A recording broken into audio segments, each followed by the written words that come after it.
สวัสดีครับตอนนี้เราอยู่ในเกม PUBG Mobile ครับผมในมือถือนะครับผมนี่เราอยู่กับปลาโอ๊ตนะครับผมหรือของเวฟ110ไอสีขาวครับผมขาวบริสุทธิ์หยุดไม่ได้กระโดดไม่ได้ซะงั้น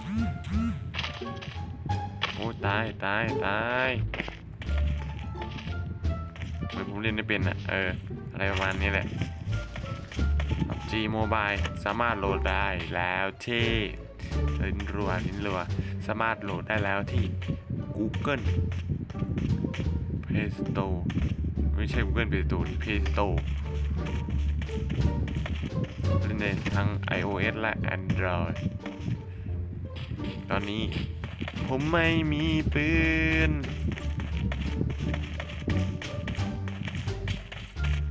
โอ้มันเอาปืนไปหมดเลยเว้ยไม่มีปืนเลยเว้ย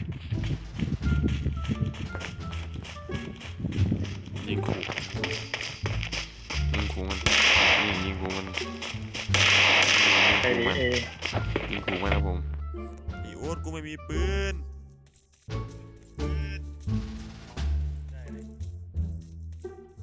ยิงมันครับผมยิงมันนี่รถขับรถไปในหมู่บ้านนี้ได้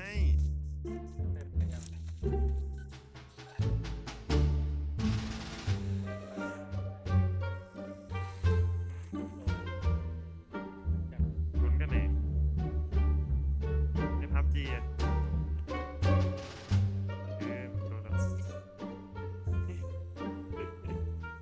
ไม่มีปืนแม่งมีปืนไม่มาตรงนี้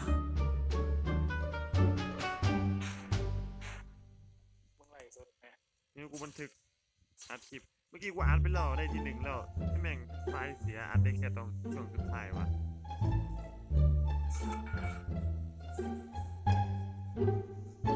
สิ่งครับผมสิ่ง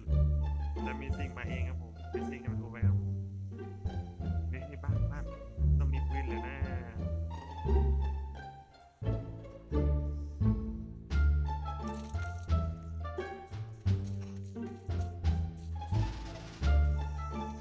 น้อยโอ๊ตไปไหนเลยเฮ้ยได้ปืนแล้วไอ้ว่าลงไปไหนเขวย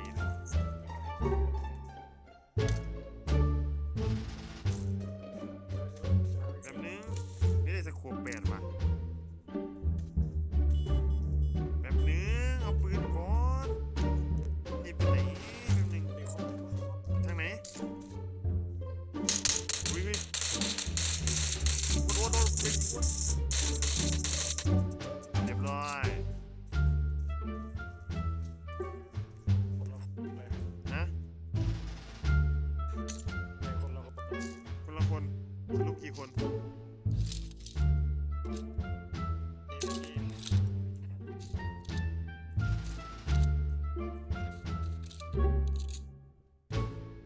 สรุปได้กี่คน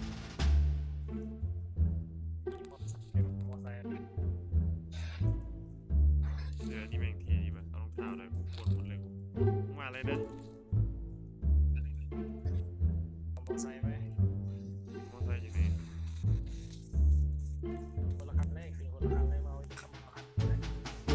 แป๊บเคลียร์ของออกจากกระเป๋าแป๊บเคลียร์ของจากกระเป๋าเจอไปฟาร์มเองมีสุดเลยนี่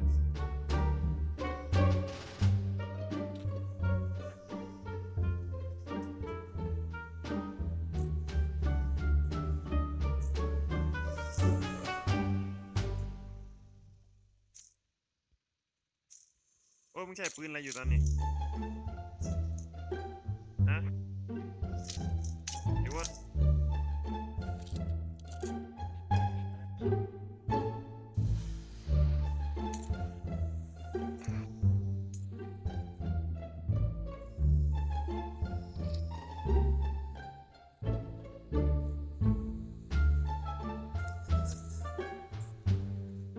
ฮะ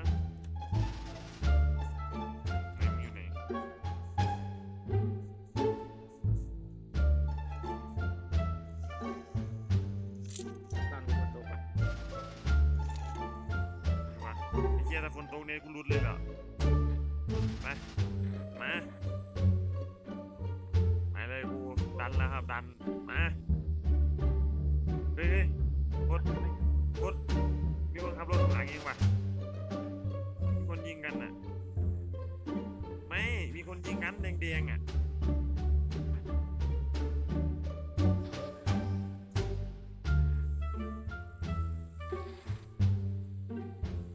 ช่างมันปล่อยมันไปรถเป็นเรียงเลยมาขึ้นเขาโอ้ย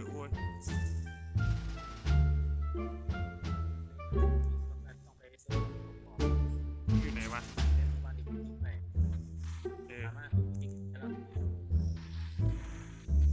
ว่ะยังอยู่ในวงนอกวงว่ะทางไหนกูหามึงไม่เห็นเดี๋ยวหลอนใจเย็นดิคนหลายดิเฮ้ยรถเจอรถป่ะรถเจอคนรถว่ะวันนี้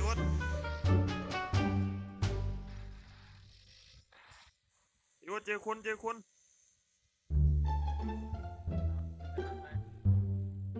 กูหลายป่ะ2 คน2 คนโอ้ยแจม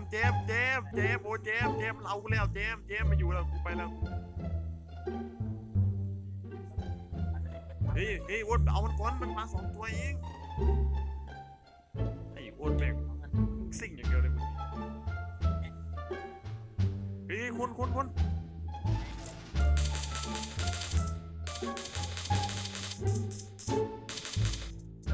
เก็บแล้วข้างหลังมีมึงระวังข้างหลังมึงอ่ะข้างหลังมา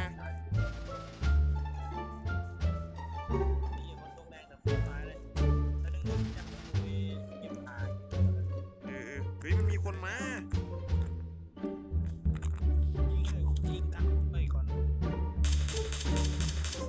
ต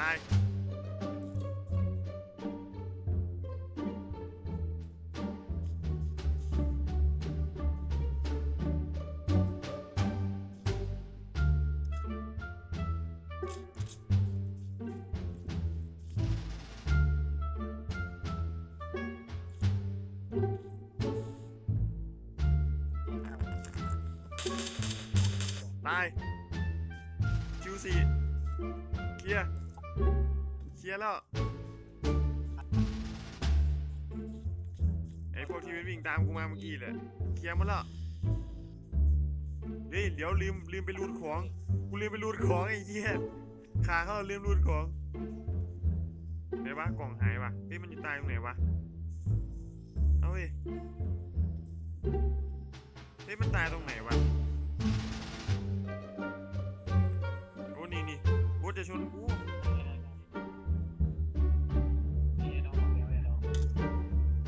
เก็บของอ่ะนี่กระสุนไหมมึงอ่ะ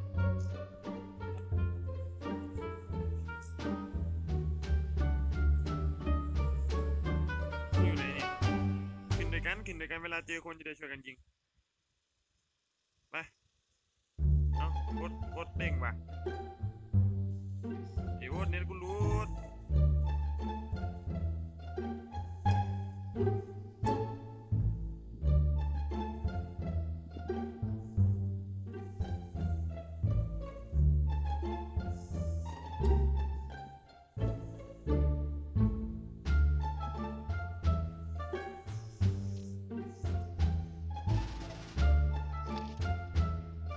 เน็ตกูรูดไอ้เหี้ย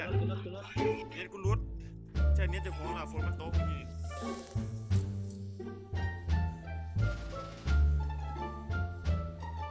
เดี๋ยวรถอะไรมานี่จริงสิ่งเลยเพื่อนสิ่งเลย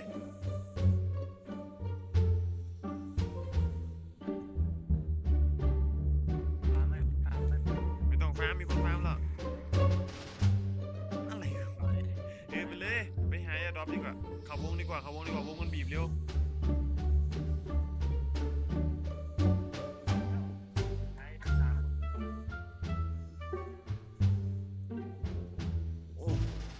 นมึงนี่ว่ามึงเชิญเขามานี่ไม่เชิญตีเขามาจ